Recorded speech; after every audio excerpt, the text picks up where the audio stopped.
आज मी माव्याचे गुलाबजाम बनवण्याचा बेत केला आहे, तर व्हिडिओ पूर्ण पहा।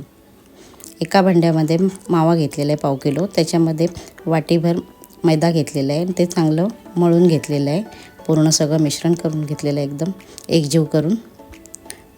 नंतर त्याच्यामध्ये वेलची पावडर टाकलेली आहे आणि नंतर बेकिंग पावडर टाकलेली आहे थोडी, परत मळून घेतलेलं आहे ते आणि तो डो बनवून बाजूला ठेवला आहे। एका भांड्यात साखर टाकून, पाणी टाकून, थोडी वेलची पावडर टाकून त्याचा पाक बनवून घेतला आहे। नंतर त्या पिठाचे गोळे बनवून घेतलेले छोटे छोटे करून गोल गोल, आणि नंतर गोळे सगळे तयार झाल्यानंतर दुसरीकडे एका भांड्यामध्ये तेल तापत ठेवलेलं आहे।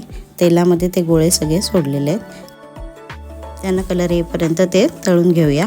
नंतर त्यांना आपण पाकामध्ये टाकूया आता 15 मिनिटं। व्हिडिओ कशी वाटली आहे मला कमेंट करून नक्की सांगा। चॅनलवर नवीन असाल तर सबस्क्राईब करा आणि व्हिडिओ पूर्ण पाहण्यासाठी धन्यवाद।